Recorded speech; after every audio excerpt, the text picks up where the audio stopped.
জান্নাতে যখন বান্দারা যাবেন, আল্লাহর প্রিয় বান্দারা জান্নাতে যাবেন, তখন জান্নাতের নাজ নেয়ামত তারা ভোগ করতে থাকবেন। আল্লাহ রাব্বুল আলামিন একদিন বলবেন, মানে এক সময় বলবেন, তোমরা আর কিছু চাও? তোমরা কি আর কিছু চাও আমার কাছে? বান্দা বলবে, আল্লাহ, জান্নাতে অনন্ত জীবন দিয়েছো, গুনাহ মাফ করে দিয়েছো, জাহান্নাম থেকে মুক্তি দিয়েছো, এত নেয়ামত দিয়েছো, আর কি চাইতে পারি? তখন আল্লাহ রাব্বুল আলামিনের সামনে যে নূরের পর্দাগুলো আছে, এই পর্দাগুলো একটা একটা করে উঠতে থাকবে, সুবহানাল্লাহ। এবং জান্নাতীরা আল্লাহ পাককে দেখবে। কিভাবে দেখবে? ঠিক যেমন আমরা আকাশের চাঁদকে দেখি।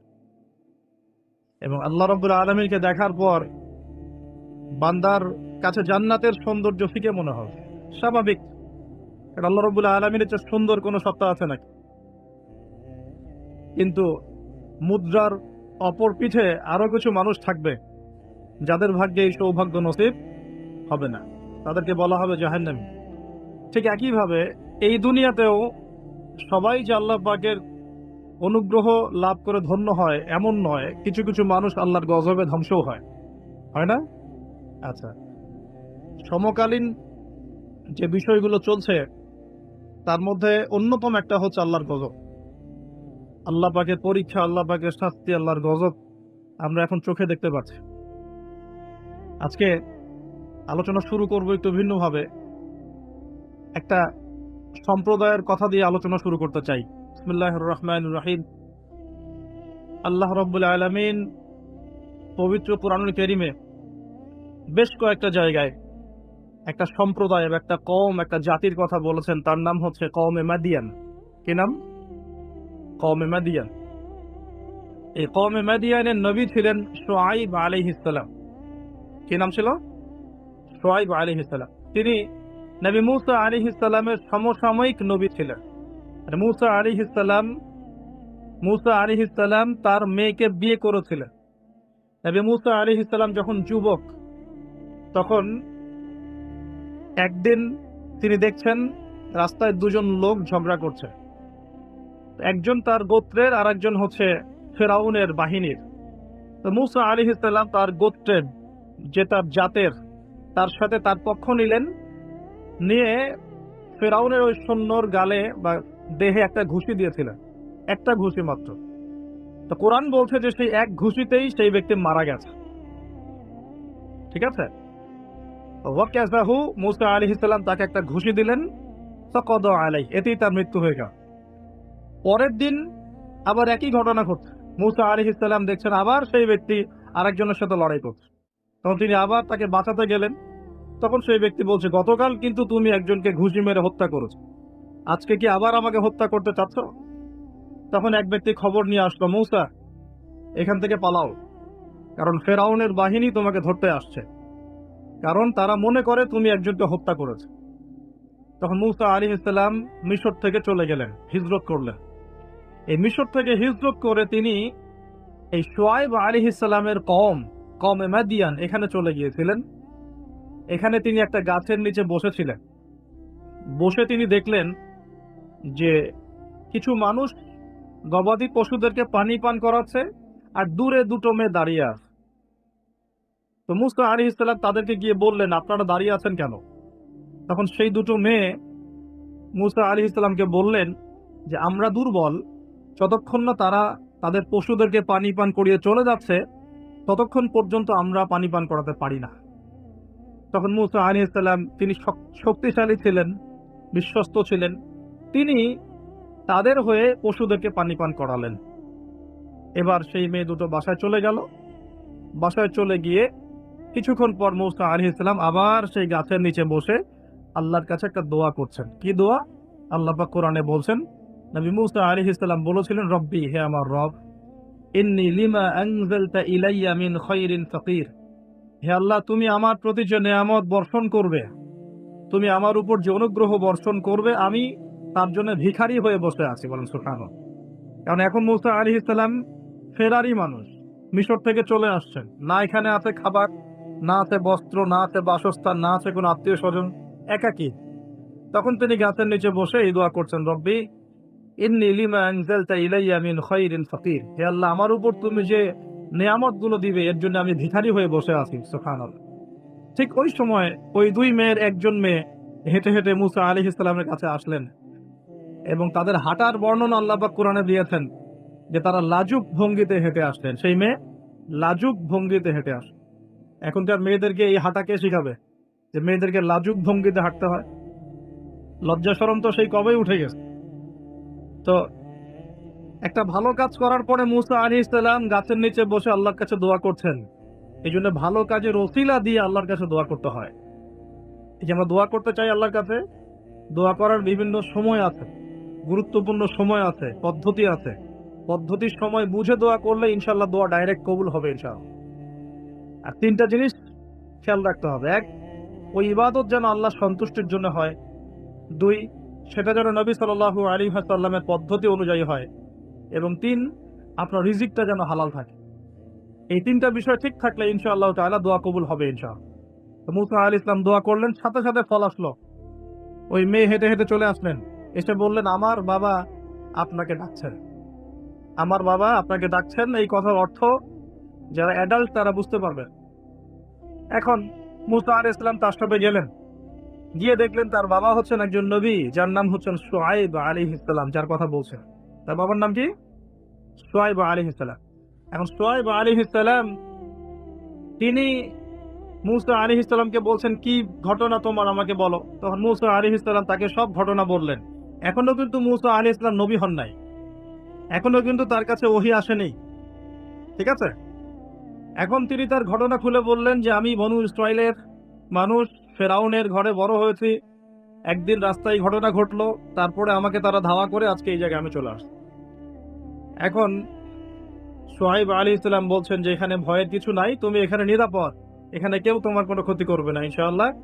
তখন এই দুইজন মেয়ের একজন বলছে, বাবা এই ব্যক্তি হচ্ছে বিশ্বস্ত এবং শক্তিশালী, এই ব্যক্তি হচ্ছে বিশ্বস্ত এবং শক্তিশালী। মুসা আলাইহিস সালামের দুটা গুণ এখানে পাওয়া গেল, তিনি বিশ্বস্ত ছিলেন এবং কি শক্তিশালী ছিলেন। তো সে আমাদের উপকার করেছে, তাকে কি আমাদের কাছে রাখা যায় কিনা, তাকে পুরস্কার দেওয়া যায় কিনা? তখন বিচক্ষণ পিতা মেয়ের কথার ইশারা বুঝে ফেললেন। তখন পিতা এই মেয়ের সাথে মুসা আলাইহিস সালামের বিয়ে দিলেন। বলেন সুবহানাল্লাহ। কি শর্তে বিয়ে হলো? 8 বছর শুআয়ব আলাইহিস সালামের যে আপনার কাজ করতে হবে, মানে খামার, শুআয়ব আলাইহিস সালামের যে প্রজেক্ট আছে সেখানে 8 বছর শ্রম দিতে হবে, চাকরি করতে হবে। 8 বছর দেখাশোনা করতে হবে তার প্রপার্টিজ দেখাশোনা করা মানে কি? সব দেখভাল করা, ভালো মন্দ দেখাশোনা করা। তার ছিল ক্ষেত, ছিল জমি জমা, ছিল আপনার গবাদি পশু ছিল, এগুলো দেখাশোনা করতে হবে। তো মুসা আলাইহিস সালামকে শর্ত দিচ্ছেন 8 বছর আমার এখানে কাজ করতে হবে, আর তুমি যদি 2 বছর বেশি করো, 10 বছর পূর্ণ করতে পারো, এটা তোমার বিষয়। আর এই ওয়াদা আমার আর আল্লাহর মাঝখানে, তোমার আমার আল্লাহর মাঝখানে থাকবে। তো মুসা আলাইহিস সালাম রাজি হলেন এবং তিনি সেখানে থাকতে লাগলেন। তো পরবর্তীতে মুসা আলাইহিস সালামের কাছে নবুয়ত আসলো যখন তুর পাহাড়ে তিনি আগুন দেখতে পেলেন। তিনি সেখানে গিয়ে আগুন খুঁজছেন, আর তুর পাহাড়ের ডান দিক থেকে আল্লাহ রাব্বুল আলামিন আওয়াজ দিলেন, ইয়া মূসা, হে মূসা, ফাখলা'না আলাইক, তোমার জুতা খুলে আসো, ইন্নাকা বিল ওয়াদিল মুকাদ্দাসি তুয়া, তুমি এখানে পবিত্র একটা জায়গায় এসেছো। মূসা আলাইহিস সালাম তো ভয় পেয়ে গিয়েছিলেন। আল্লাহ রাব্বুল আলামিন তাকে ওহী করলেন, তুমি নবী, আমার কাছে রাসূলরা ভয় পায় না, তোমার হাতে ওটা কি? মূসা আলাইহিস সালাম বলছেন, আমার হাতে লাঠি। কি করো লাঠি দিয়ে? আল্লাহ পাক বলছেন, মূসা আলাইহিস সালাম বলছেন, লাঠি দিয়ে আমি এই যে আমার গবাদি পশু এগুলোকে তাড়াই, গাছের পাতা পারি ইত্যাদি। আল্লাহ পাক বলছেন, লাঠি ছুঁড়ে মারো। লাঠি ছুঁড়ে মারার সাথে সাথেই এটা একটা বড় অজগর হয়ে গেল, এবং মূসা আলাইহিস সালাম এটা দেখে পিছনে দৌড় দেওয়া শুরু করল। তখন আল্লাহ পাক ডেকে বললেন, ভয় পেও না, আমার কাছে যারা মুরসালিন রাসূলগণ ভয় পায় না, তোমার হাতটা বগলের নিচে ঢোকাও। মূসা আলাইহিস সালাম হাত নিয়ে এই বগলের নিচে দিলেন, এবার বের করো। বের করলেন, দেখলেন হাত দিয়ে আলো বের হচ্ছে, মাশাআল্লাহ। এরপরে আল্লাহ পাক তাকে নবুয়ত দিলেন, যাও ফেরাউনের কাছে। কোন ফেরাউন? যেখান থেকে তুমি পালিয়ে এখানে এসেছো। ফেরাউনের কাছে গিয়ে, ইযহাব ইলা ফিরআউন ইন্নাহু তাগা, ফেরাউনের কাছে যাও, গিয়ে বলো যে সে সীমা লঙ্ঘন করেছে। কি সীমা লঙ্ঘন সেটা আমরা পরে দেখবো ইনশাআল্লাহ। আমরা মোটামুটি জানি ফেরাউন সম্পর্কে, সে কন্যা সন্তানদেরকে জীবিত রাখতো, পুত্র সন্তানদেরকে হত্যা করত, বনু ইসরাইলকে বিভক্ত করে শাসন করত, জুলুম করত, এবং তার সবচেয়ে বড় অপরাধ হচ্ছে সে নিজেকে খোদা দাবি করেছে। সে বলেছে আনা রব্বুকুমুল আ'লা, আমি তোমাদের মহান রব। তো সে সীমা লঙ্ঘন করেছে, নাউযুবিল্লাহ। তো আল্লাহ পাক মুসা আলাইহিস সালামকে তার কাছেই পাঠাচ্ছেন, ফিরআউনের কাছে যাও, দাওয়াত পেশ করো। মুসা আলাইহিস সালাম বলছেন, আল্লাহ আমার তো জিহ্বায় জড়তা আছে, রব্বি ইশরাহ লি সাদরি, আল্লাহ আমার বক্ষটাকে প্রশস্ত করে দেন, মানে আমাকে সাহস দেন। ওয়া ইয়াসসির লি আমরি, আমার কাজকে সহজ করেন। ওয়াহলুল উকদাতাম মিন লিসানি, আমার জড়তা, জিহ্বার জড়তাগুলো দূর করে দেন। ইয়াফকাহু কওলি, যাতে মানুষ আমার কথা বুঝতে পারে, আর আমার ভাই হারুন আমার চেয়ে ভালো কথা বলতে পারে। আল্লাহ হারুনকেও নবুয়ত দান করো।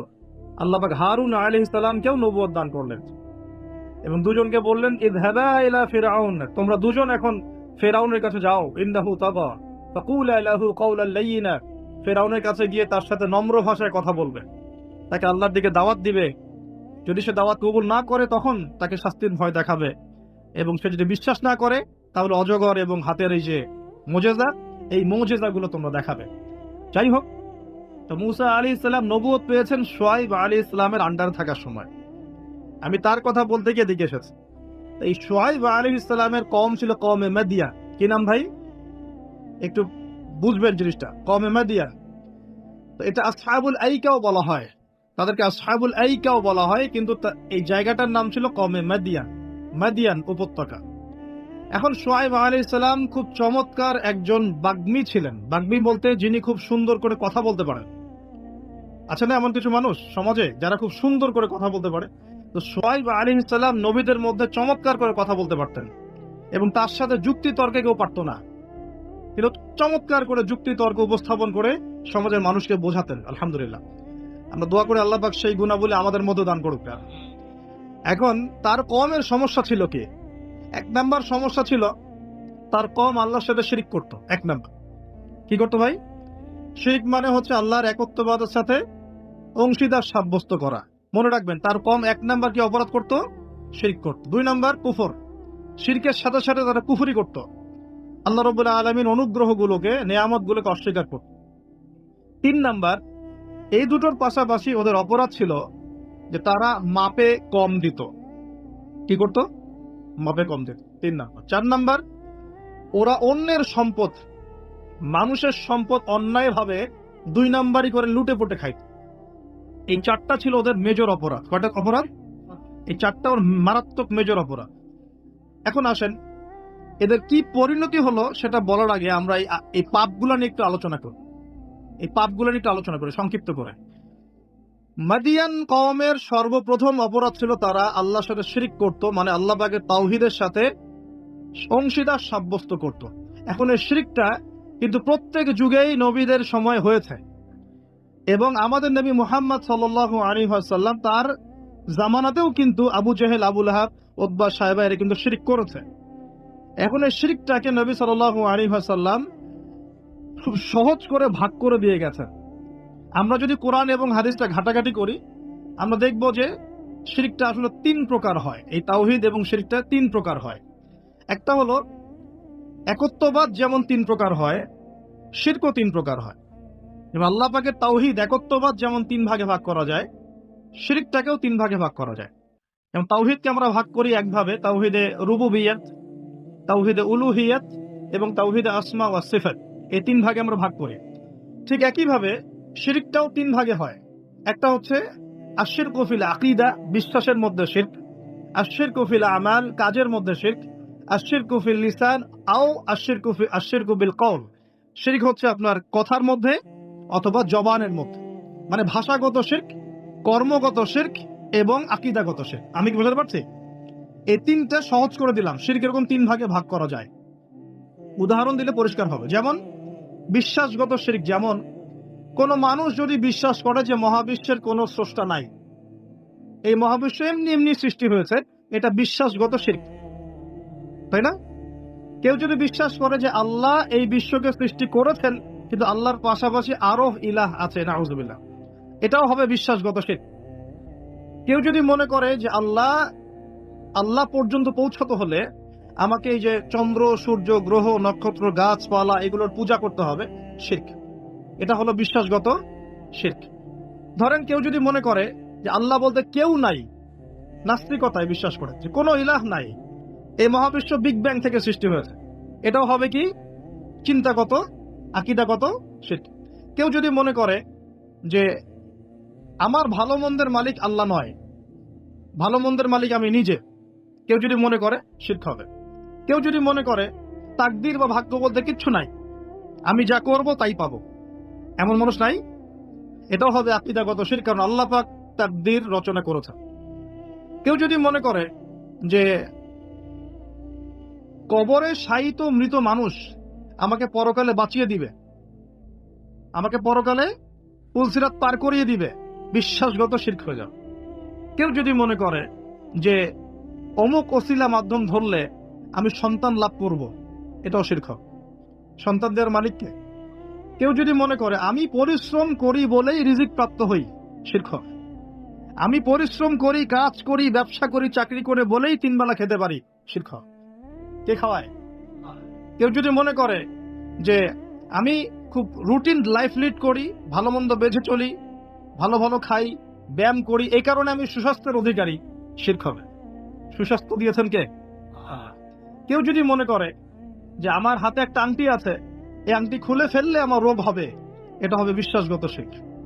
কেউ যদি মনে করে আংটিটা খুলে ফেললে আমার রোগ বেড়ে যাবে, অথবা আংটি খুলে ফেললে আমি মারা যাব, আমার কোনো ক্ষতি হবে, বিশ্বাসগত শিরক।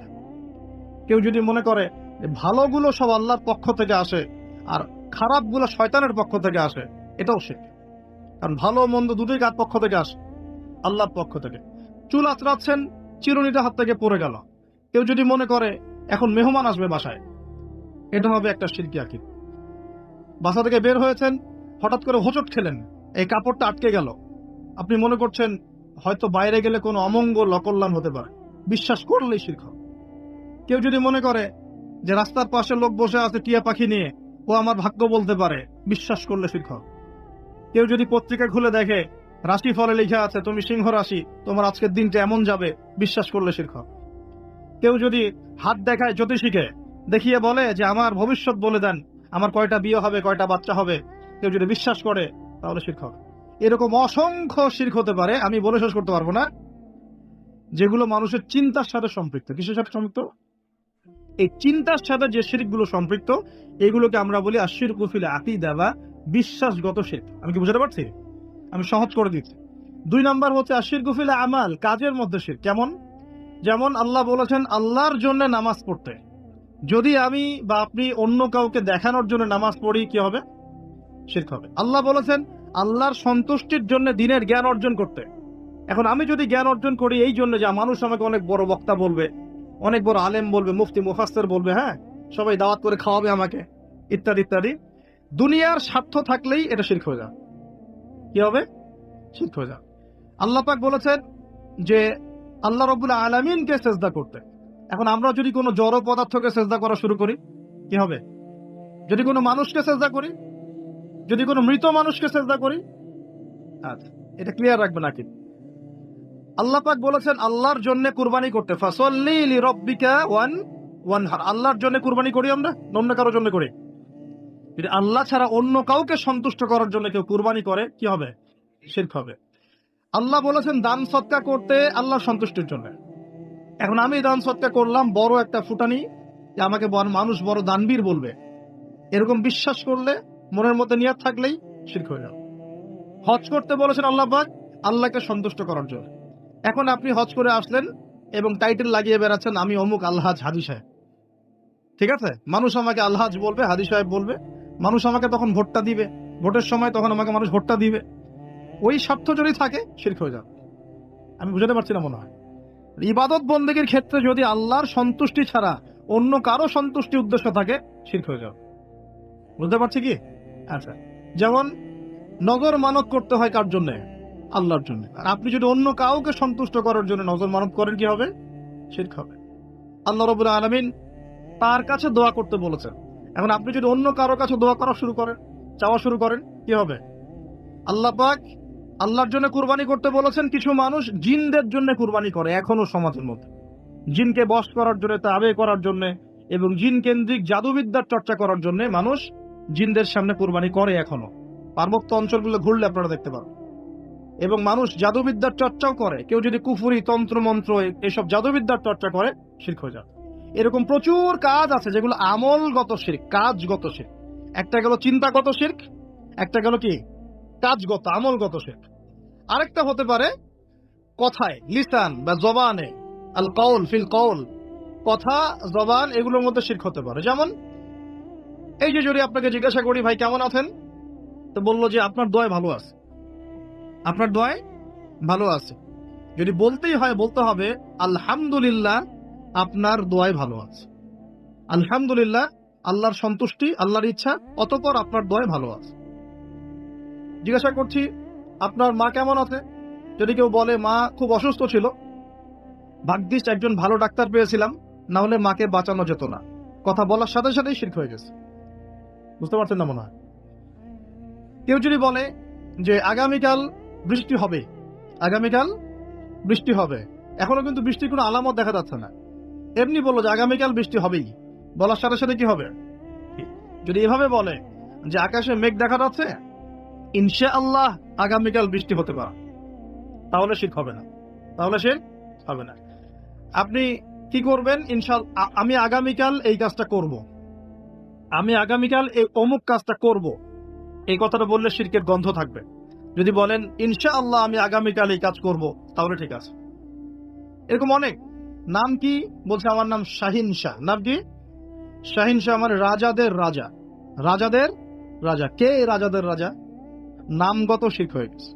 অনেক সময় আমরা নাম নিয়ে অনেক মস্করা করি না, বলি যে কি মফিজ, হ্যাঁ, তারপরে অনেক বিভিন্ন নাম বলে, খালেক, এই খালেক, এই মফিজ, এইভাবে নাম ধরে ডাকা যাবে না।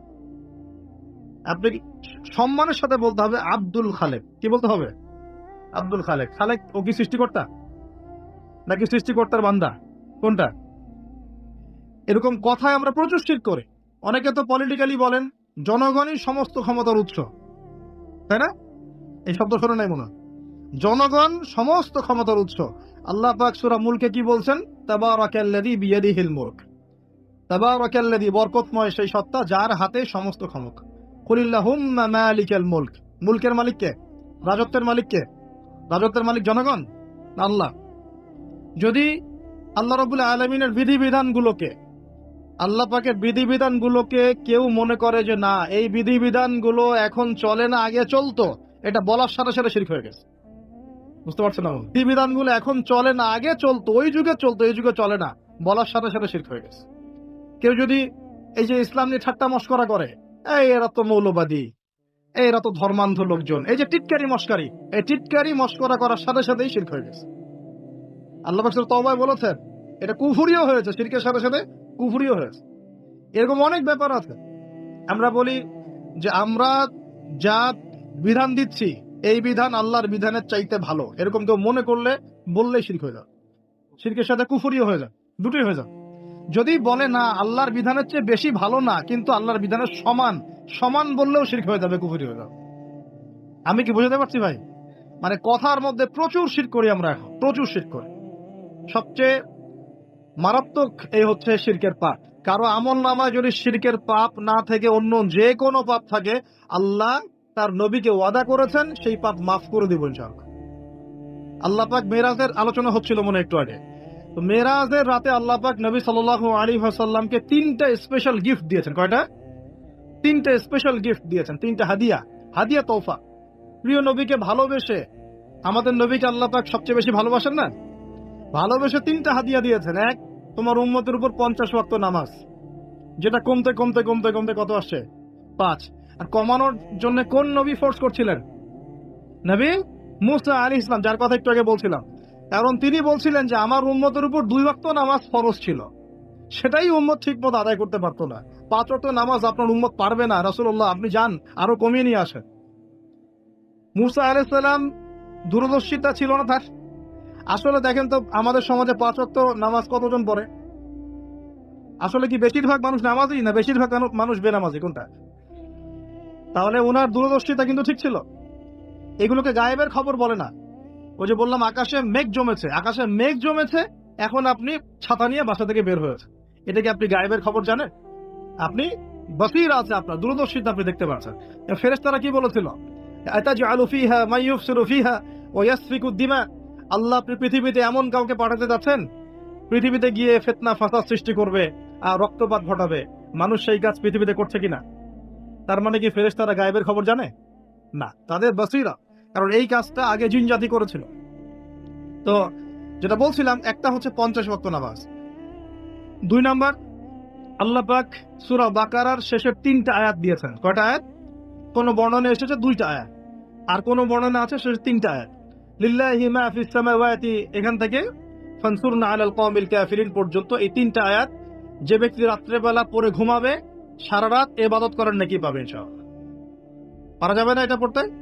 আজকের লেকচার শোনার পরে যতদিন বেঁচে থাকবেন একদিনও এই আয়াতগুলো না পড়ে ঘুমাবেন না ইনশাআল্লাহ। পারবেন তো ইনশাআল্লাহ? আলী রাদিয়াল্লাহু আনহু বলতেন, কোন বুদ্ধিমান মানুষ রাতের বেলা এই 3 আয়াত না পড়ে ঘুমাতে পারে না। যার বুদ্ধি আছে সেটা না পড়ে ঘুমাইতে পারে না। কারণ এই 3টা আয়াত তেলাওয়াত করে ঘুমালে আপনি সারা রাত নফলের ইবাদত পাচ্ছেন, নেকি পাচ্ছেন। সারা রাত নফল ইবাদতের নেকি পাচ্ছেন, এবং রাতের বেলা যে যে জিন, হ্যাঁ, জাদু, কুফরি কালাম, দৃশ্য অদৃশ্যের যে ক্ষতিগুলো আছে, এই সবকিছু থেকে আল্লাহ আপনাকে হেফাজত করবে ইনশাআল্লাহ। অতএব এটা একটা গিফট আল্লাহ পাক দিয়েছেন মেরাজের রাতে। মেরাজ নিয়ে আলোচনা হয়, কিন্তু মেরাজের সবচেয়ে মূল জিনিসগুলো আমরা আমল করি না। মেরাজের রাতে এসেছে 5 ওয়াক্ত নামাজ, ওই নামাজই তো পড়ি না। আপনাকে আলোচনা আমি ধারাবাহিকভাবে শোনাই, কি করব? নামাজটাকে পড়তে হবে। তারপরে কোরআন দিয়েছেন আল্লাহ পাক সূরা বাকারার শেষের 3 আয়াত। এই এতটুকুও মুখস্থ করতে পারে না মুসলিম উম্মার যুবকরা। এদিকে একদম Bankimchandra, Saratchandra, physics, chemistry, biology, ইতিহাস, সাহিত্য সব পড়ে শেষ করে ফেলাইছে। হুমায়ুন আহমেদ, হুমায়ুন আজাদ পড়ে শেষ, হিমু হয়ে ঘুরে বেড়াচ্ছে রাস্তাঘাটে, কিন্তু তাই না? কিন্তু সূরা বাকারার শেষের 3টা আয়াত মুখস্থ বলতে পারে না। এই জেনারেশন দিয়ে কিছুই হবে না। এই জেনারেশনকে পরিবর্তন করতে না পারলে না তার উম্মার কোনো খেদমতে কাজ করতে পারবে, না দেশের জন্য কিছু করতে পারবে। দেশের জন্যও কিছু করতে পারবে না, উম্মার জন্য করা তো অনেক দূরের কথা। সারাদিন পরে আছে গার্লফ্রেন্ড নিয়ে, মাদক দ্রব্য নিয়ে, পর্নোগ্রাফি নিয়ে, এই মাদক, গাঁজা, ইয়াবার আসর নিয়ে। তারপরে কোন কোন ক্ষেত্রে দেখা যায় হকি স্টিক নিয়ে মারামারি করে বেড়াচ্ছে, হল দখল করবে। হয় না এগুলা? যুবকদের অধঃপতনের মূল কারণ হচ্ছে এখন মাদক, তারপরে মেয়ে, নারীর নেশা, পতিতাবৃত্তি, পর্নোগ্রাফি, গার্লফ্রেন্ড বয়ফ্রেন্ড, এই যে ফ্রি মিক্সিং। সামনে আবার ওই যে ভ্যালেন্টাইন্স নাকি আসবে, ওটার আলোচনা কালকে করবো ইনশাল্লাহ, আজকে না। তো এগুলো নিয়ে আমাদের যুব সমাজকে ব্যস্ত রাখা হয়েছে, অথচ এই যুবকরা এখন 5 ওয়াক্ত নামাজ, নামাজের হুকুম আহকাম, ওযুর নিয়ম কানুন, ফরজ, ওয়াজিব, সুন্নত, মুস্তাহাব, হ্যাঁ, ফিকহের মাসলা মাসাইল, কোরআন রিডিং পড়তে পারা, এই বেসিক জ্ঞানগুলো পর্যন্ত অর্জন করছে না। তাহলে কি তাদেরকে দিয়ে আমাদের উম্মার অগ্রগতি হবে বলে মনে হয়? হবে। যতদিন পর্যন্ত না তাদেরকে আমরা পরিবর্তন করতে পারছি না, ততদিন হবে না। যদি পরিবর্তন করতে পারি ইনশাআল্লাহ পরিবর্তন করা যাবে তো ইনশাআল্লাহ। আমরা রাজি আছি তো ইনশাআল্লাহ? যুব সমাজ ওয়াদা করতে পারেন তো ইনশাআল্লাহ যে আমরা সবাই কোরআন পড়া শিখবো, 5 ওয়াক্ত নামাজ পড়বো, মাদকের ধার কাছেও যাব না, এবং এই মেয়েদের পিছনে ঘুরবো না, পর্নোগ্রাফি দেখবো না, ঠিক আছে? এবং পশ্চিমা সংস্কৃতির ধাতে আমরা জীবনকে গড়বো না। আফসোস লাগে, প্রায়ই বলি কথাটা, উপর লেভেল থেকে শুরু করে বাথরুমের কমোড পর্যন্ত সবই এখন পশ্চিমাদের অনুকরণে চলছে। একদম আমাদের নবীজি বলেছেন বাম পায়ে ভর দিয়ে ইস্তেঞ্জা করো। এখন আপনি বাথরুমে যায় কিভাবে করবেন ইস্তেঞ্জা? সব বাথরুম তো ইংলিশ, সব ইংলিশ। মানে এখন আমরা লন্ডন বানাতে চাই সব জায়গায়। যারা আমাদেরকে 200 বছর শাসন করলো, আমরা ওদের সুন্নত নিয়ে পড়ে আছি। 200 বছর শাসন করেছে, লাথি দিয়েছে আমাদের বাবাদের বুকের মধ্যে, আমাদের বাপ দাদাদের বুকে, পিঠে, পাছায় লাথি মারছে এই ব্রিটিশটাই। আর আমরা ওদেরকে এখন নম নম করি বসে বসে। চেহারা ওর মতো, চুল কাটছে ওর মতো। সিলেটে আমি বেশি দেখি চুলের কি কাটিং, সব লন্ডন কাটিং, মাশাআল্লাহ। হ্যাঁ, সুন্নত নাই, বাবরি নাই। দেখবেন যে আপনি এই দিক খিলে রেখে দিয়েছে, একদম গোল করে ঘুরে মাথার মাঝখানে এতটুকু চুল আছে কাটিং। এই কাটিং করতে কে আসলো? করতে কে আসলো? কার সুন্নত ফলো করতেছো তোমরা? তোমরা কার সুন্নত ফলো করছো? তোমাদের কি মনে হয় যে নবী সাল্লাল্লাহু আলাইহি ওয়াসাল্লাম আনস্মার্ট মানুষ ছিলেন? আমাদের নবীর সুন্নতের চেয়ে ভালো কোনো সুন্নত হয়? তার রুচিবোধ কি আমাদের চেয়ে উন্নত ছিল না? তিনি সবসময় টিপটাপ পরিপাটি থাকতেন, কাপড় চোপড়, ওঠা বসা, চলাফেরা, কথাবার্তা, আতর সুগন্ধি ব্যবহার করা, তার বসত বাড়ি অলওয়েজ নিট অ্যান্ড ক্লিন, পরিষ্কার। আমাদের খুব দুঃখ লাগে এগুলো দেখলে, যে মুসলিমদের বাথরুমগুলো নোংরা হবে কেন? আর তুহুরু শাতরুল ইমানই তো বোঝাতে পারলাম না। পবিত্রতা, নিট অ্যান্ড ক্লিন, চকচকা ঝকঝকা থাকবে মুসলিমদের বাড়িঘর, এটা হলো পবিত্রতা, ইমানের একটা অংশ। ইমানের অর্ধেকই পবিত্রতা। আমাদের বাড়িঘর, পোশাক পরিচ্ছদ, চেহারা সুরত সব পরিষ্কার থাকতে হবে, এক ঝকঝক করবে। এটা মুসলমানের বাড়ি দেখলে বোঝা যায়। হিন্দু ভাইদের বাসায় গিয়ে দেখা যায় পূজা করার আলাদা জায়গা আছে, মুসলমানদের বাসায় নামাজের জায়গা খুঁজে পাওয়া যায় না। এটা কেন? মুসলিমদের বাসায় নামাজের জায়গা খুঁজতে হয়, নামাজ পড়ার জায়গা কোথায় দেখান? বাসা বানাচ্ছেন 5 তলা 10 তলা, এগুলো সামনে কবরস্থান হবে, কারণ ভূমিকম্প আসতেছে, তা আগেই বলছে। এবং সিরিজ আসবে, সিরিজ ফানাওয়াতু জালাজিল, জালজালার বছরগুলো আসবে, ওইদিকে আমি পরে আসতেছি। তো বানান আরো উঁচু উঁচু বানান। 10 তলা বাড়িতে একটা জায়গা পাওয়া যায় না নামাজ পড়ার জন্য। ড্রয়িং রুমে নামাজ পড়তে হয়, বেডরুমে নামাজ পড়তে হয়, বাথরুমের সামনে নামাজ পড়তে হয়। অথচ একটা ছোট্ট হিন্দু ভাইয়ের বাসায় গিয়ে দেখেন, তার ইবাদত, তাদের ইবাদত মানে তাদের ভাষায় বলছি, উপাসনা তাদের করা আলাদা জায়গা আছে, দেখেন নাই? তাহলে ধর্মকে কে বেশি শ্রদ্ধা করে? আমার কোনো ফিকির আছে নামাজ নিয়ে? বাড়িতে কাজের বুয়া থাকার জায়গা আছে, নামাজ পড়ার জায়গা নেই। বাড়িতে গোডাউন আছে, গোডাউন রাখার জায়গা। বাড়িতে টয়লেট আছে, 5টা 6টা টয়লেট, সব ইংলিশ, নামাজের জায়গা নেই। বাড়ি ঘর বানাবেন, আলাদা করে নামাজের জায়গা করবেন। আজকেই বাসায় গিয়ে বাসা ঠিক করবেন কোন জায়গায় নামাজের, ওই ঘরটা পরিষ্কার থাকবে, আরো বেশি পরিষ্কার থাকবে, আতর খুশবু দেওয়া থাকবে, ওখানে আগর আতর থাকবে, আগর তো জ্বালান আপনারা, একটা আধ্যাত্মিক পরিবেশ থাকবে, ঢুকলেই নামাজ পড়তে ইচ্ছা করবে। আর বাড়ি ঘরের টয়লেট হবে পরিষ্কার পরিচ্ছন্ন। আমাদের মুসলিম জাতি নিট অ্যান্ড ক্লিন, পরিষ্কার জাতি। আমরা সবসময় রাসূল সাল্লাল্লাহু আলাইহি ওয়াসাল্লামের মতো টিপটাপ পরিপাটি থাকবো ইনশাআল্লাহ। পারবো তো ইনশাআল্লাহ? আল্লাহ কবুল করুন, আমিন। রাতের বেলা অবশ্যই সূরা বাকারা শেষে 3 আয়াত পড়তেই হবে, পারা যাবে ইনশাআল্লাহ। নিজের উপর এটাকে ফরজ করে নিয়ে নেবেন। আর 3 নাম্বার, তৃতীয় হাদিয়া, এটা যেটা বলছিলাম, আল্লাহ পাক তার নবীকে ওয়াদা করেছেন। এই ওয়াদাটা খুব ভালো করে শোনেন। আল্লাহ পাক তার নবীকে একটা ওয়াদা করেছেন, হে নবী মুহাম্মদ সাল্লাল্লাহু আলাইহি ওয়াসাল্লাম, তোমার উম্মতের যে কোনো ব্যক্তি, তোমার উম্মতের যে কোনো ব্যক্তি যদি আসমান জমিনের সমান গোনা নিয়ে আমার সামনে দাঁড়ায়, আসমান জমিন সমান গোনা মানে সুদ খাইতে, ঘুষ খাইছে, ধরেন দুর্নীতি করছে, আপনার জেনা করেছে, হ্যাঁ চুরি করেছে, ইত্যাদি ইত্যাদি, অনেক পাপ করেছে। হয়তো কিছু পাপের শাস্তি দুনিয়ায় পেয়েছে, কিছু শাস্তি মৌতের সময় যন্ত্রণার সময় পেয়েছে, কিছু শাস্তি কবরে পেয়েছে, আবার কিছু শাস্তি হাসরের মাঠে পেয়েছে।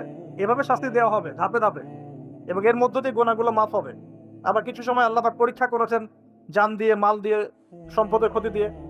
তো তোমার উম্মতের যে কোনো ব্যক্তি যত বড় পাপ নিয়ে আসুক না কেন, আসমান জমিন ভরায় ফেলুক পাপ দিয়ে, কিন্তু তার আমল নামায় যদি আমার সাথে শিরকের পাপ না থাকে, আমি তার সামনে আসমান জমিন সমান ক্ষমা নিয়ে হাজির হব ইনশাআল্লাহ।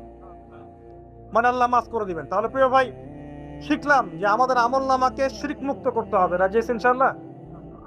যত রকম শিরক আছে, চিন্তার শিরক, আপনার কাজের শিরক, কথার শিরক, সমস্ত শিরক ত্যাগ করতে হবে। আমাদের রবকে, খাওয়ানকে, সন্তান দেনকে, বাঁচানকে, মারেনকে, রিজিকের মালিককে, ভালো মন্দের মালিককে, ইহকাল পরকালে কল্যাণের মালিককে, আমার ইবাদত পাওয়ার যোগ্যকে, আমার ভালোবাসা পাওয়ার যোগ্যকে, আমি ভয় করব কাকে, আমি শ্রদ্ধা করব কাকে, আমি সবচেয়ে বেশি সম্মান করব কাকে, আমি কার জন্য বাঁচবো, কার জন্য মরবো, কার জন্য জীবন উৎসর্গ করব, সব কার জন্য হবে। ব্যাস, এই যথেষ্ট। লা ইলাহা ইল্লাল্লাহ এর মানে এটাই, মানে হচ্ছে আল্লাহ পাকই সবকিছু, আল্লাহ ছাড়া কিছুই নাই, আল্লাহর জন্যই সবকিছু। লা ইলাহা ইল্লাল্লাহ আমরা ক্ষেত্র বিশেষে মানি। এখন যেমন দেখাচ্ছে, মসজিদে গিয়েছি, এখানে মাশাআল্লাহ লা ইলাহা ইল্লাল্লাহ মানছি, ঠিক আমি ব্যবসা করতে চলে গেলাম, ওখানে গিয়ে মাপে কম দেওয়া শুরু করলাম, আমার মনে হচ্ছে আল্লাহ আমাকে এখন দেখছেন না, তার মানে ব্যবসায় লা ইলাহা ইল্লাল্লাহ নাই, মসজিদে আছে। এরকম হয় না? আবার একজন চাকরি করতে গিয়েছে, টেবিলের নিচ দিয়ে ঘুষ নিচ্ছে, ওর মনে হয় এখানে হয়তো লা ইলাহা ইল্লাল্লাহ নাই। আবার একজন সুদ খাচ্ছে অর্থনৈতিক জীবনে গিয়ে, তার ধারণা এখানে আল্লাহ পাক তাকে ধরবেন না, এটা দুনিয়ার বিষয়, আর মসজিদটা হচ্ছে আখিরাতের বিষয়। আমরা ইসলামটাকে এরকম ভাগ করে ফেলেছি। কেউ পলিটিক্স করতে আসছে, তার মনে হয় যে এখানে লা ইলাহা ইল্লাল্লাহের দরকার নাই, এখানে আমি যা ভালো বুঝি তাই, সমাজের নিয়মকানুন আমি যেমন করব তেমন, আল্লাহর বিধান পরে, এগুলো পরে দেখা যাবে, ওই যুগে চলতে, এই যুগে চলে না, এমন চিন্তা এখন মানুষের। এমন চিন্তা না? শিক্ষা অর্জন করতে গিয়েছেন, এখানে লা ইলাহা ইল্লাল্লাহ দরকার নাই, লা ইলাহা ইল্লাল্লাহ মসজিদে হবে, মাদ্রাসা হবে, চিন্তাটা এমন এখন। অথচ জীবনের প্রতিটা ক্ষেত্রে লা ইলাহা ইল্লাল্লাহ বাস্তবায়ন না করা পর্যন্ত কেউ মুমিন মুসলিম হতে পারবে না, পারবেও না। ইবাদত করছি, এখানে যেমন আল্লাহ ছাড়া কোনো ইলাহ নাই, অর্থনৈতিক জীবনেও আল্লাহ ছাড়া কোনো ইলাহ নাই। ঠিক একইভাবে শিক্ষা জীবনেও আল্লাহ ছাড়া কোনো ইলাহ নাই, আমার পারিবারিক জীবনেও আল্লাহ ছাড়া কোনো ইলাহ নাই, আমার পলিটিক্যাল লাইফেও আল্লাহ ছাড়া কোনো ইলাহ নাই। এর নাম লা ইলাহা ইল্লাল্লাহ। এই হলো বিষয়। একটা কথা প্রাসঙ্গিক এসেই যায়, মুহাম্মদুর রাসূলুল্লাহ তাহলে কি? মুহাম্মদুর রাসূলুল্লাহ হচ্ছে জীবনের প্রতিটা ক্ষেত্রেই এই একমাত্র ব্যক্তি আমার আদর্শ। উনি ছাড়া আমি কাউকে আদর্শ রূপে গ্রহণ করতে পারি না। এই হলো মুহাম্মদুর রাসূলুল্লাহ। চেহারা থেকে শুরু হবে, আমার চেহারা হবে তার মতো, চুল দাড়ি তার মতো, পোশাক আশাক তার মতো, আমার বাড়িঘর তার মতো। বাড়িঘর তার মতো বলতে তার রুচিবোধ, তার সুন্নত অনুযায়ী। নবী সাল্লাল্লাহু আলাইহি ওয়াসাল্লামের মাটির বাড়ি, আপনি চাইলে ইট পাথরের করতে পারেন, কোনো সমস্যা তো না, কিন্তু সেই বাড়িতে নবীর সুন্নত ছাড়া অন্য কোনো সুন্নত চলবে না, চলবে? আচ্ছা, আপনার পরিবার, এটা হবে মুহাম্মদ সাল্লাল্লাহু আলাইহি ওয়াসাল্লামের আদর্শে। শিক্ষার জীবন রাসূলের আদর্শে, ব্যবসায়ী জীবন রাসূলের আদর্শে, চাকরি করতে গিয়েছেন তার আদর্শ মেনে চলতে হবে, সমাজনীতি পরিচালনা করছেন তার আদর্শ মানতে হবে, মানতে আপনি বাধ্য। আপনি আরো বড় দায়িত্ব পেয়েছেন, বিশ্ব নেতা হয়েছেন, তখন বিশ্বটাকে চালাতে হবে তার সুন্নত মতো, আপনি তখন বাধ্য এটা করতে। যদি না করেন তাহলে মুহাম্মদুর রাসূলুল্লাহ ওই জায়গায় নাই। মুহাম্মদুর রাসূলুল্লাহ কি দাড়ির মধ্যে খালি, খাবার পরে মিষ্টি খাওয়ার মধ্যে, সিন্নি খাওয়ার মধ্যেই মুহাম্মদুর রাসূলুল্লাহ, নাকি জীবনের সব ক্ষেত্রেই মুহাম্মদুর রাসূলুল্লাহ থাকবে? এই আকীদা ক্লিয়ার করতে হবে। হ্যাঁ, আমি জানি, এখন আমি আমার মন্তব্য বলছি, আমি জানি যে একজন মানুষের পক্ষে সবকিছু আমল করা একই সময় একই সাথে কঠিন, সম্ভব না। আর এই বিশ্বটা আসলেই সম্ভব না, কিন্তু আমাদের চেষ্টা থাকবে না? চেষ্টা করতে হবে কিনা? আমরা আজকে থেকে নিয়াত করি যে আমরা জীবনের প্রতিটা ক্ষেত্রেই লা ইলাহা ইল্লাল্লাহ মানব ইনশাআল্লাহ, এবং জীবনের প্রতিটা ক্ষেত্রেই মুহাম্মদুর রাসূলুল্লাহ বাস্তবায়নের চেষ্টা করবো ইনশাআল্লাহ। আল্লাহ পাক আমাদের সবাইকে কবুল করুন, বলি আমিন। আল্লাহ পাক সবাইকে তৌফিক দান করুন। শুআয়ব আলাইহিস সালামের কওম এই শিরকের পাপের মধ্যে লিপ্ত ছিল। আমি কি শিরক বোঝাতে পেরেছি ভাই? কিছুটা হলে পেরেছেন তো? একটা কিছু এরকম বই পাওয়া যায় বাজারে, আকীদা সংক্রান্ত, আকীদা তাহাবিয়া, আল ওয়াসাতিয়া, এরকম কিছু বই আছে। কোরআন সুন্নাহর আলোকে বিশুদ্ধ আকীদা, তারপর শিরক কি ও কেন, কিতাবুত তাওহীদ, এরকম কিছু বই পাওয়া যায়। এগুলো কিনলে আপনি শিরকের বিভিন্ন ক্যাটাগরিজ গুলো জানতে পারবেন, কিভাবে শিরক হতে পারে। আল্লাহ পাক আমাদের সবাইকে জ্ঞান অর্জন করার তৌফিক দান করুন। এবার আসেন, শুআয়ব আলাইহিস সালামের কওমের দ্বিতীয় পাপ ছিল কুফর, যেটা আমরাও, আল্লাহ মাফ করুক, আমরাও সেই পাপের মধ্যে লিপ্ত আছি। কুফর মানে কি? আল্লাহকে অস্বীকার করা, আল্লাহকে অস্বীকার করা। যেমন এই যে কিছু মানুষ আছে, যে মানুষগুলো 5 ওয়াক্ত নামাজ পড়াকে ফরজ মনে করে না, এরা স্পষ্ট কুফরি করছে। কে বলেছে? নবী সাল্লাল্লাহু আলাইহি ওয়াসাল্লাম যে বলছেন, মান তারাকা সালাতান মুতাআম্মিদান ফাকাদ কাফারা, কেউ যদি নামাজ, ফরজ নামাজ ইচ্ছা করে ছেড়ে দেয়, নামাজের ফরজিয়াতকে অস্বীকার করে, ফাকাদ কাফারা, সে কুফরি করলো।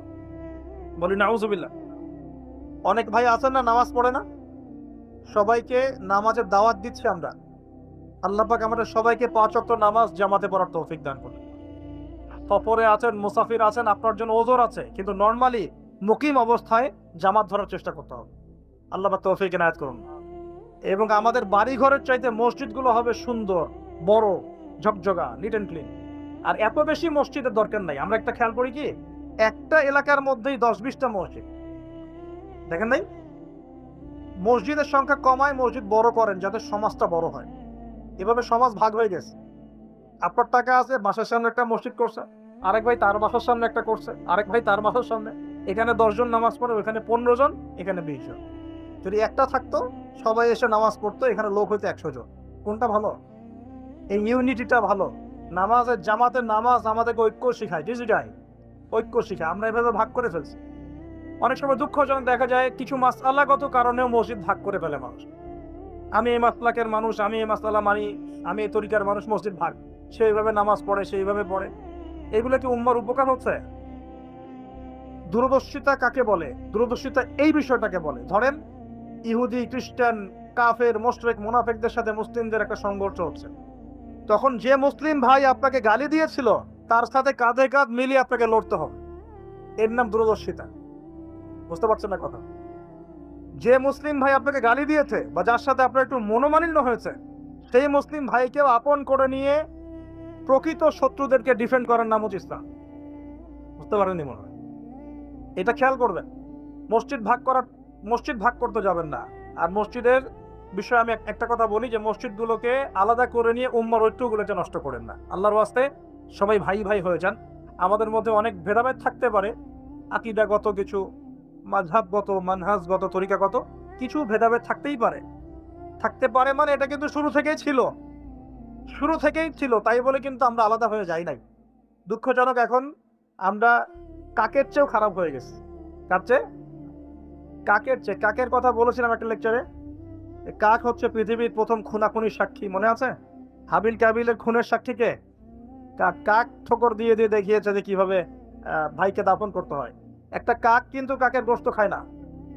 একটা কাককে আপনি মারবেন, দেখবেন এলাকার সব কাক জড়ো হয়ে গেছে, আপনার বিরুদ্ধে চিল্লানো শুরু করবে। কিন্তু এখন মুসলমানের সম্পদ খায়, মুসলমানের ইজ্জত খায়, মুসলমানের জান খায়, মুসলমানের মান খায়। তা আমরা কি কাকের চেয়ে উত্তম হলাম না অধম হলাম? কথা ঠিক না বেঠিক বলেন? প্রিয় ভাইরা, প্রকৃতি থেকে শিক্ষা নিতে হয়, উম্মার ঐক্যের দরকার আছে।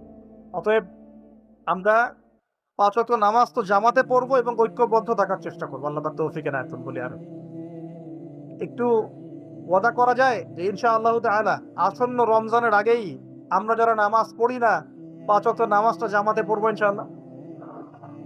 আমরা যারা কোরআন পড়তে জানি না রমজান মাস আসার আগেই কোরআন পড়া শিখবো ইনশাআল্লাহ। যে যেরকম পাপের মধ্যে লিপ্ত আছে আজকের ওয়াজ শোনার পরে পাপগুলো থেকে তওবা করবো ইনশাআল্লাহ। জীবনের শেষ দিন পর্যন্ত আজকে যে আমলগুলোর কথা শুনছি, নামাজ পড়া, রমজান মাসে রোজা রাখা, তাসবিহ তাহলিল করা, জিকির আজগার করা, কোরআন তেলাওয়াত করা, এই আমলগুলো জারি রাখবো ইনশাআল্লাহ। রাজি আছি ইনশাআল্লাহ? আল্লাহ তৌফিক এনায়েত করুন বলি আমিন। প্রিয় ভাইয়েরা, কুফরি কাকে বলে এটা বলছিলাম, আল্লাহ পাকের বিধানকে অস্বীকার করা। এখন একজন ব্যক্তি মনে করে নামাজ পড়ে, বুঝেন, নামাজ পড়ে কিন্তু যাকাত দেয় না। নামাজটাকে সে স্বীকার করে ঠিকই, যাকাতকে স্বীকার করে না। আমার কথা বোঝার চেষ্টা করেন। নামাজ পড়ে 5 ওয়াক্ত, যাকাত প্রদান করে না, যাকাতের ফরজিয়াত সে স্বীকার করে না। এখন আপনার কি মনে হয় যে এই ব্যক্তি মুমিন না কাফের? কি মনে হয় আপনার কাছে? মনে হচ্ছে মুমিন, তাই তো? শুনে রাখেন, কেউ যদি নামাজ পড়ে 5 ওয়াক্ত, যাকাতের বিধানকে অস্বীকার করে, সে কুফরি করবে। কি করবে? কুফরি করবে। এরকম অনেক পাপ আছে। কেউ যদি অন্যায়ভাবে কোনো মানুষকে হত্যা করে, এটা একটা বিশাল পাপ। কেউ যদি আল্লাহ পাকের এই বিধান, কোরআন এবং সুন্নাহ এর একটা আয়াতকেও কেউ যদি অস্বীকার করে, কুফরি হবে। আয়াত তো দূরের কথা, কেউ যদি কোরআন সুন্নাহর একটা শব্দকে অস্বীকার করে, কুফরি হবে। কোরআনে বিভিন্ন বিধান আছে, সে বলছে আমি সব বিধান মানি, দাওয়াতের বিধান মানি না, মনে করেন, কুফরি হবে। কেউ বলছে আমি সব বিধান মানি কিন্তু অর্থনৈতিক বিধানটা মানতে পারি না, সুদের ব্যাপারটা মানতে পারি না, কুফরি হবে। কেউ যদি মনে করে আমি সব মানি, ইসলামের জিহাদের বিধান মানি না, কুফরি হবে। মানে আল্লাহ পাকের বিধিবিধান যে এসেছে এর আংশিকও যদি কেউ অস্বীকার করে, কুফরি হয়ে যায়। অলসতা করে আমল করতে না পারা এক জিনিস, আর অস্বীকার করা আর এক জিনিস। কেউ যদি বলে আমি নামাজ অস্বীকার করি না, নামাজ ফরজ আমি মানি কিন্তু মাঝে মাঝে পড়তে পারছি না, এর জন্য আমি অনুতপ্ত, ইনশাআল্লাহ আল্লাহ চাইলে তাকে মাফও করতে পারে। কিন্তু কেউ যদি বলে যে না আমি এটা মানি না, নামাজের ফরজিয়ত আমি স্বীকার করি না, নামাজ তাদের জন্য যারা পাপ করে, আমি তো পাপই করি না, আর নামাজ না পড়লে আমার ইমান ঠিক আছে, এরকম কথা শোনেন না সমাজে? কুফরি। এরকম অনেক বিষয় আছে। আল্লাহ পাক আমাদেরকে যাবতীয় কুফরি থেকে হেফাজত করুন বলি আলে। তো শুআয়ব আলাইহিস সালামের কওমের এটা ছিল একটা বড় পাপ, একটা শিরক ছিল, একটা কি ছিল? কুফরি। এবার 3 নম্বরে আসেন, আল্লাহ বলছেন ওয়ালা তাবখাসুন নাস আশিয়াআকুম। আল্লাহ শুআয়ব আলাইহিস সালামের কওমকে বলছেন তোমরা অন্যের সম্পদগুলোকে অন্যায়ভাবে লুটে পুটে খেও না। এই যুগে সেই কাজ হয় কি না? চাকরি করতে গিয়েছেন, চাকরি হচ্ছে না। চাকরি হচ্ছে না কেন? আপনার যোগ্যতা আছে কিন্তু আপনাকে বলা হচ্ছে, পরিবেশ বজায় রাখে। চাকরি করতে গিয়েছেন, চাকরি হচ্ছে না, আপনাকে বলা হচ্ছে যে 10 লাখ টাকা না দিলে চাকরি হবে না, 5 লাখ না দিলে হবে না। এই যে 5 লাখ টাকা, 10 লাখ টাকা বা 5 টাকা, 10 টাকা, 50,000 টাকা, যেটাই হোক না কেন, এই যে আপনার কাছ থেকে সে আদায় করলো, এটা হচ্ছে ওয়ালা তাবখাসুন নাসা আশিয়াআহুম, মানুষের সম্পদ অন্যায়ভাবে ভোগ করো না, এর মধ্যে সে পড়ে গেল। কথা কি বুঝতে পারছেন কিনা? মাথা নাড়বেন না, বুঝতে পারছেন না, বুঝতে পারছেন কিনা? কথা কি বুঝতে পারছেন? আচ্ছা, এখন ধরেন আপনি একটা অর্থনৈতিক সিস্টেম চালু করেছেন, এখানে মানুষ আপনার দ্বারস্থ হয়, আপনি টাকা পয়সা ধার দেন, ধার দিয়ে বলেন যে টাকা ধার দিলাম 1,00,000 টাকা, কিন্তু তোমাকে দিতে হবে 1,10,000 টাকা, সময় দিচ্ছি তোমাকে আমি 1 মাস বেশি। ঠিক আছে, এই যে সময় দিয়ে আপনি টাকাটাকে বাড়িয়ে নিলেন, এটাও হলো ওয়ালা তাবখাসুন নাসা আশিয়াআহুম, মানুষের সম্পদ অন্যায়ভাবে লুটে পুটে খাও। তারপরে মনে করেন আপনার বোন আছে, এখন আপনি সম্পত্তি ভাগ করে দিচ্ছেন, কিন্তু বোনের অংশটা দিতে চান না। বোনকে বুঝান যে না, তোর দরকার নাই, আমার দরকার আছে, আমি ছেলে মানুষ, আমার দায়িত্ব বেশি। এই যে বোনের সম্পদটা 2 শতক 5 শতক জমি মেরে খাইলেন, এটা হলো ওয়ালা তাবখাসুন নাসা আশিয়াআহুম, মানুষের সম্পদ অন্যায়ভাবে মেরে খাওয়া। মনে করেন এই যে রমজান মাস আসে, রমজান মাস আসলে দেখা যায় বিভিন্ন দ্রব্যের দাম বেড়ে যাচ্ছে। কিছু কিছু অসাধু ব্যবসায়ী ইচ্ছা করে অনেক সময় দ্রব্যের দাম বাড়ান, কিছু কিছু, সবাই না, অনেকে বাধ্য হন। আর এই বছর আরো বেশি বাধ্য হবে, কারণ এই বছর এলসি বন্ধ আছে। যখন পণ্য খালাস করতে যাবে, ওই যে ডলারটা এক্সট্রা খরচ হবে, ওইটা সে পণ্যের উপর চার্জ দিবে, সেই চার্জ জনগণের পকেট থেকে নেওয়া হবে। ওটা আমি আগেই বলেছি যে রমজানে পণ্যের দাম বেড়ে যায়। ওই যে বলছি বৃষ্টি কেন, মেঘ দেখে বলছি যে বৃষ্টি হতে পারে, মেঘ আছে বলেই বলেছে বৃষ্টি হতে পারে, এটা ভবিষ্যতের কথা নয়। ইকোনমিক্স বুঝলে আপনি বুঝবেন যে ইকোনমিক সেকশনের অবস্থা খুব খারাপ, সব সব সেকশন ভালো না। তো এখন মনে করেন এই পণ্যের দাম বাড়িয়ে দিলেন, একটা পণ্যের দাম আছে 100 টাকা, মানুষের চাহিদা এখন বেশি, আপনি দিয়ে দিলেন এর দাম 500 টাকা। এই যে ওয়ালা তাবখাসুন নাসা আশিয়াআহুম, মানুষের সম্পদ অন্যায়ভাবে আত্মসাৎ করে গেছে। তারপরে এরকম অনেক ক্ষেত্রই হয়। একটা মানুষ জানে যে বাস ভাড়া 10 টাকা, সবাই জানে বাস ভাড়া 10 টাকা 20 টাকা, সবাই জানে। এখন 5 জন লোক নতুন আসছে এলাকায়, জানে না যে ভাড়া 20 টাকা, আর বলছে কয় টাকা ভাড়া। এখন এ বুঝতে বলতে মফিস পাইছে একটা, এখন এই যে একটা লোক পাইছে, এখন পার্টি পাইছে, হ্যাঁ মুরগা পাইছে, এবার ওকে বলতেছে ভাড়া হচ্ছে 80 টাকা। এ বেচারা জানে না ভাড়া 80 টাকা না 20 টাকা, ও বলে আচ্ছা ঠিক আছে চল। এই যে 60 টাকা বেশি খাইলো না, এটা হলো ওয়ালা তাবখাসুন নাসা আশিয়াআহুম, মানুষের সম্পদ অন্যায়ভাবে লুটে পুটে খাওয়া। মানে যত রকম দুর্নীতি হয় টাকা পয়সা নিয়ে অর্থনৈতিক সেকশনে, সবকিছুই শুআয়ব আলাইহিস সালামের কওমের এই চরিত্রের সাথে মিলে যায়। ওয়ালা তাবখাসুন নাসা আশিয়াআহুম, এই যে এখন টাকা পয়সা দিয়ে চালাচ্ছেন কাগজের টাকা, অনেক দিন বলেছি। মনে করেন আজকে থেকে কত বছর, আমি বছরটা ভুলে যাচ্ছি, আজকে থেকে সম্ভবত 15-20 বছর হবে, এরকম সময় হবে। তখন সোনার ভরি ছিল 22,000 টাকা, মনে আছে আপনাদের? হ্যাঁ, 22 থেকে 24-25 হাজার টাকা ভরি ছিল। এখন সোনার ভরি কত? 1,00,000 টাকা, 80,000 টাকা। আচ্ছা, এখন এখন মনে করেন, বুঝেন ভালো করে বুঝেন, মনে করেন এখন আমি 1,00,000 টাকা দিয়ে 1 ভরি সোনা কিনলাম, ঠিক আছে? বুঝতে পারতেছেন? 1,00,000 টাকা দিয়ে 1 ভরি সোনা কিনলাম, কিনে আমি সোনাটাকে রেখে দিলাম আমার স্ত্রীর কাছে, যে তুমি এটা রাখো, তোমার কাছে রেখে দাও, 4-5 বছর 10 বছর রেখে দাও। আর আপনি 1,00,000 টাকা দিয়ে সোনা কেনেন নাই, আপনি 1,00,000 টাকাটা 1,00,000 টাকাই রেখে দিয়েছেন, ঠিক আছে? দুজন ব্যক্তি, একজন, আমি একটু বোকা মানুষ, এই জন্য আমি কি করছি, 1,00,000 টাকা দিয়ে 1 ভরি সোনা কিনে বাসায় রেখে দিয়েছি, আমার স্ত্রীর কাছে আছে মনে করেন। এখন আপনি অনেক চালাক মানুষ, আপনি মনে করেছেন না এগুলোর দরকার নাই, তা আমি 1,00,000 টাকা ক্যাশই রেখে দিই। এখন 10 বছর পর আপনারটা বের করবো, আমারটা বের করবো।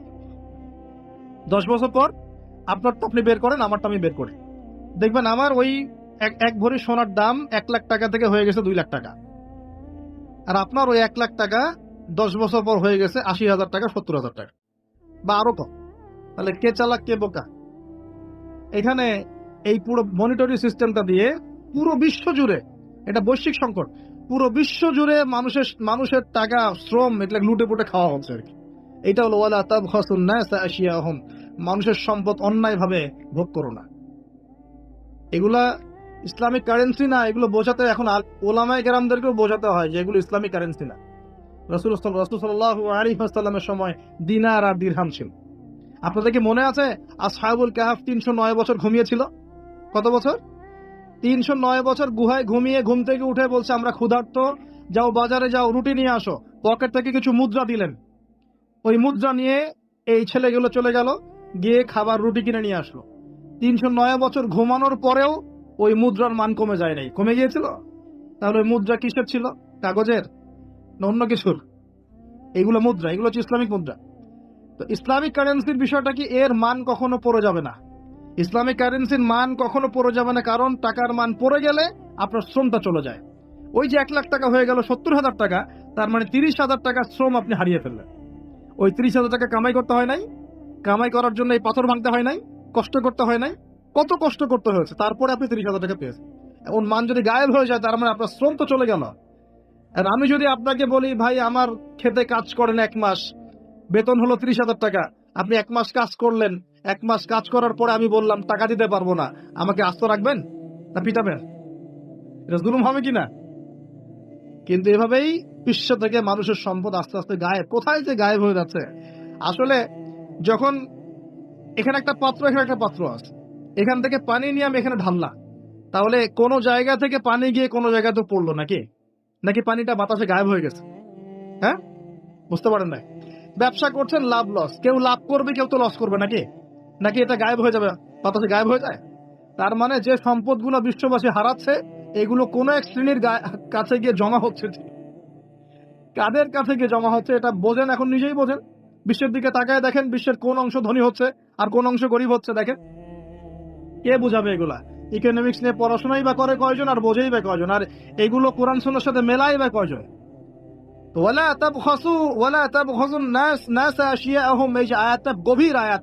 তোমরা মানুষের সম্পদ অন্যায়ভাবে লুটে পুটে খেও না, যেটা এখনকার বিশ্বের সুন্নত হয়ে গেছে। 3টা পাপের সাথে আরেকটা পাপ ছিল, ওয়াউফুল কাইলা ওয়াল মিজান, এই তোমরা ভালো করে মাপে ওজন ঠিক করে দিবে। কারণ শুআয়ব আলাইহিস সালামের কম ওজনে কম দিত, এখন ব্যবসায়ীরা করে না, ওজনে কম দেয়, মিথ্যা কসম করে পণ্য বিক্রি করে, বলে আল্লাহর কসম ভাই টাটকা জিনিস খান, 3 দিনের বাসি জিনিস খাওয়ায়, করে না এগুলো? বলে খাঁটি ফ্রেশ জিনিস এখন নিয়ে আসলাম বাজার থেকে, অথচ এটা ফরমালিন মাইরে পচায় পচায় মানুষের খাওয়াচ্ছে। যে খাবার খেলে মানুষের রোগ ভালো হইতো, সেই খাবার খেলে মানুষ এখন অসুস্থ হয়ে যাচ্ছে। কার কারণে হচ্ছে? মাছে ভেজাল, মাংসে ভেজাল, গবাদি পশুতে ভেজাল, চালে ভেজাল, প্লাস্টিকের চাল বের হয়েছে, বেরোয়নি? প্লাস্টিকের চাল, ডিমও নতুন নতুন ডিম বের করছে, ডিম ম্যানমেড ডিম, মানুষ বানিয়েছে ডিম। আপনারা গ্রামাঞ্চলের মানুষ হয়তো বোঝেন কিনা, কিন্তু শহরে এগুলো খুব চলে, 2 নাম্বারই খুব বেশি। কোনটা খাঁটি কোনটা ভেজাল আপনি খুঁজতে মনে হবে যে মৌমাছির মতো খুঁজতে হচ্ছে। রুট লেভেল থেকে খাবার নিয়ে আসতে হয়, একদম রুট লেভেল থেকে, না হলে বিশ্বাসই হয় না যে খাবারটা খাঁটি না ভেজাল। মাংসে ভেজাল, মাছে ভেজাল, আপনার চালে ভেজাল, ডালে ভেজাল, সবখানে ভেজাল। এই ভেজালগুলো কারা করতেছে? মুসলিমরা না অমুসলিমরা? আস্তাগফিরুল্লাহ। দেখছেন? আর একটা হাদিস স্পষ্ট, সবাই বলে কিনা জানি না, হাদিসটা আমি বলি। সেটা হলো, নবী সাল্লাল্লাহু আলাইহি ওয়াসাল্লাম বলেছেন, যখন কোন কওমের মানুষরা এরকম আমানতের খেয়ানত করা শুরু করে, প্রতারণা করা শুরু করে, মাপে কম দেওয়া শুরু করে, মিথ্যা কসম করে পণ্য বিক্রি করা শুরু করে, আল্লাহ পাক ওই কওমের উপরে আল্লাহর গজব, দুর্ভিক্ষ নাযিল করে। তো দুর্ভিক্ষ আমার উপর আসবে না তো কার উপর আসবে? একটা বিষয় খুব অবাক হচ্ছিলাম যে যারা একটু ইসলাম প্র্যাকটিস করার চেষ্টা করছে, ওদের ওখানে ভূমিকম্প কেন? ভূমিকম্প তো আমার উপর হওয়ার কথা ছিল, কারণ আমরা তো দুনিয়ার পাপে লিপ্ত আছি। জেনা, ব্যভিচার, পরকিয়া, পতিতালয়, আল্লাহর সাথে কুফরি, শিরক, মাপে কম দেওয়া, সুবহানাল্লাহ, এগুলো চলছে না আমাদের সমাজে। তাহলে আযাব পাওয়ার যোগ্য কি আমরা হই নাই? আমরা কি আযাব পাওয়ার যোগ্য হই নাই? আল্লাহ ছাড় দেন, ছাড়বেন না কিন্তু। যদি আমরা সতর্ক হয়ে ফিরে না আসি, আল্লাহ পাক ছাড়বেন না কিন্তু, মনে রাখেন। আল্লাহ পাক আমাদের সবাইকে শিক্ষা নেওয়ার তৌফিক দান করুন। এখানে শুআয়ব আলাইহিস সালামের কওমের 4টা অপরাধ আমি বলেছি। 1 শিরক, আমার সাথে বলেন। একটা হলো শিরক, যেটা আমি ব্যাখ্যা করে দিলাম, 3 ভাগে হয়, কথায় হয়, কাজে হয়, চিন্তায় হয়। 2 নাম্বার কুফর, যেটা মানে আল্লাহর বিধানকে অস্বীকার করা। 3 নাম্বার হচ্ছে মাপে কম দেয়া, যেটা আমরা এখন অহরহ দিচ্ছি, ভেজাল, পণ্যে ভেজাল, এবং ব্যবসায়ীরা সতর্ক হয়ে যান। আর 4 নাম্বার হচ্ছে কি? মানুষের সম্পদ অন্যায়ভাবে লুটে পুটে খাওয়া। এই যে দুর্নীতি, সুদ, ঘুষ, এগুলোর মধ্য দিয়ে আমরা সবার সম্পদ লুটে পুটে খাচ্ছি। এই 4টা পাপ করতো বলে আল্লাহ পাক কি করেছেন শোনে নেবা। এই 4টা পাপ করতো বলে আল্লাহ রাব্বুল আলামিন কোরআনে, এই আল কোরআনুল কারীমে 4 বার এই আয়াত নাযিল করেছেন। কতবার? 4 বার। মিলও আছে, 4টা পাপ 4 বার আয়াত আল্লাহ পাক নাযিল করেছেন যে ফাকাযযাবুহু, তারা শুআয়বের কওম শুআয়বকে অস্বীকার করলো। ফাকাযযাবুহু ফাআখাযাতহুমুর রাজফাতু ফাসবাহু ফি দারিহিম জাসিমিন। এই যে 4টা পাপ করতে থাকলো, আর শুআয়ব তাদেরকে দাওয়াত দিল আলাইহিস সালাম, তারা শুআয়বকে অস্বীকার করলো, তখন তাদেরকে পেয়ে বসলো আমার পক্ষ থেকে প্রচন্ড একটা ভূমিকম্প। বলেন নাউজুবিল্লাহ। পৃথিবীর ইতিহাসে সর্বপ্রথম এই কওমে শুআয়ব, এই যে কওমে মাদিয়ান, শুআয়ব আলাইহিস সালামের কওম, এই কওমকে ভূমিকম্প দিয়ে ধ্বংস করা হয়েছে। পৃথিবীর ইতিহাসে প্রথম কোন কওমকে ধ্বংস করা হয়েছে ভূমিকম্প দিয়ে? শুআয়ব আলাইহিস সালামের কওম, কওমে মাদিয়ানকে। কিভাবে? আল্লাহ পাক মেঘ দিয়েছেন, কালো মেঘ। তারা মনে করেছে খুব বৃষ্টি হবে, তারা সবাই এক জায়গায় জড়ো হয়েছিল। তার আগে প্রায় 40 দিন পর্যন্ত বৃষ্টি নাই, খুব খরা, ফসল ফলছে না, দুর্ভিক্ষ হচ্ছে। যে ভাবে কম দিলে দুর্ভিক্ষ হয়, দুর্ভিক্ষ হচ্ছে, কোনো ফসল ফলে না। তখন একদিন আল্লাহ পাক দিলেন কি, এই যে কালো মেঘ। সবাই মনে করলো হ্যাঁ এখন এবার বৃষ্টি হবে, এবার বৃষ্টি হবে, সবাই চলো, খুশি, সবাই খুব খুব উৎফুল্ল। সবাই মিলে জড়ো হলো একটা জায়গায় যেখানে কালো মেঘ জমেছিল। আল্লাহ পাক ওই পুরো জায়গাটাকে ভূমিকম্প দিয়ে ধসিয়ে দিলেন মাটির মধ্যে। সর্বপ্রথম আল্লাহ পাক ভূমিকম্প দিয়ে ধ্বংস করলেন শুআয়ব আলাইহিস সালামের কওমকে 4টা অপরাধের কারণে। 1, তারা শিরকের পাপে লিপ্ত ছিল। 2, তারা কুফরির পাপে লিপ্ত ছিল। 3, তারা মাপে কম দিত। আর 4, তারা অন্যের সম্পদ অন্যায়ভাবে গ্রাস করে আত্মসাৎ করে ফেলত। এই 4টা পাপ আমাদের মধ্যে আছে কিনা ভাই? আছে কিনা? এখন নবী সাল্লাল্লাহু আলাইহি ওয়াসাল্লাম আমাদেরকে সতর্ক করছেন, হে আমার উম্মত, তোমাদেরকে আল্লাহ মাফ করে দিবেন তোমরা যদি শিরকের পাপ না করো, কুফরি না করো, খালি লা ইলাহা ইল্লাল্লাহ মন থেকে পড়লে আল্লাহ মাফ করে দিবে ইনশাআল্লাহ। 5 ওয়াক্ত নামাজ ঠিক করে পড়ো, যাকাত দাও, রমজানে সওম রাখো, আমিরের আনুগত্য করো, একে অপরের প্রতি মহব্বত রাখো, ইনশাআল্লাহ আল্লাহ তোমাদেরকে মাফ করে দিবেন। কিন্তু তিনি সতর্ক করলেন। নবী সাল্লাল্লাহু আলাইহি ওয়াসাল্লাম বললেন, বাইনা ইয়াদাই সাআ। এইবার এই হাদিসগুলো একটু ভালো করে শোনেন, আস্তে আস্তে আমি শেষ করছি। নবী সাল্লাল্লাহু আলাইহি ওয়াসাল্লাম বললেন, বাইনা ইয়াদাই সাআ, কিয়ামতের আগে আগে, কিয়ামতের আগে আগে আসবে মুতানুন শাদীদ, বড় বড় দুটো মহামারী। বড় বড় মহামারী তো বুঝি আমরা, অসংখ্য মানুষ মারা যাবে, এরকম মহামারী আসবে। তারপর বাদাহু, এই মহামারীর পরে আসবে সানাওয়াতুজ জালাজিল, জালজালা বা ভূমিকম্পের বছরগুলো। জালজালা বা ভূমিকম্পের বছরগুলো, বছর নয়, বছরগুলো মানে বছর ধরে সিরিজ ভূমিকম্প হবে বিশ্বের মধ্যে। বলেন নাউজুবিল্লাহ। এই পর্যন্ত কি পৃথিবীতে কখনো সিরিজ ভূমিকম্প হয়েছে বছরের পর বছর ধরে? এখনো হয়েছে কি? হয়নি। আর হাদিসগুলো মেলাবেন। নবীজি বলছেন বাইনা ইয়াদাই সাআ, কিয়ামতের আগে আগে মুতানুন শাদীদ, মহামারী ছড়াবে, প্রচন্ড বড় মহামারী। পৃথিবীতে যত মহামারী হয়েছে এগুলোর ইতিহাস ঘাটলে দেখা যাবে না কোন মহামারী কত বড় ছিল। সাম্প্রতিক মহামারী অনেক বড় ছিল। সাম্প্রতিক যে মহামারী চলে গেল, এটা পৃথিবীর অন্যতম বড় একটা মহামারী। আমি বলতে পারবো না যে এটাই সেই মহামারী যার কথা নবীজি বলছেন হাদিসে, এমনটা আমি বলতে পারবো না, কেউই বলতে পারবে না। কিন্তু হতেও তো পারে, পারে না? হতে পারে। তবে নবীজি স্পষ্ট বলছেন বাদাহু, মহামারীর পরে আসবে সানাওয়াতুজ জালাজিল, জালজালার বছরগুলো, সিরিজ ভূমিকম্প হবে বছর জুড়ে। বলি নাউজুবিল্লাহ। কেন হবে? নবীজি বলছেন লা তাকুমুস সাআ, কিয়ামত হবে না হাত্তা ইউকবাদাল ইলম, যতক্ষণ পর্যন্ত না জ্ঞান উঠে যায়। এখন জ্ঞান উঠে যাচ্ছে না, কোরআন সুন্নাহর জ্ঞানকে মানুষ পরোয়াই করে না। মানুষ এখন বস্তুবাদী জ্ঞানকে বেশি প্রাধান্য দেয়, কোরআন সুন্নাহর জ্ঞানকে খুব কম মানুষই প্রাধান্য দিচ্ছে। বেশিরভাগ মানুষ বস্তুবাদী শিক্ষাকে প্রাধান্য দেয়। ইউকবাদুল ইলম, জ্ঞানকে কবজ করে নেওয়া হবে। নবীজি বলছেন এরপর কি হবে? ওয়া তাকতুরু জালাজিল, বেশি বেশি ভূমিকম্প হবে। ওয়া ইয়াতাকারাবুজ জামান, সময় সংক্ষিপ্ত হয়ে আসবে।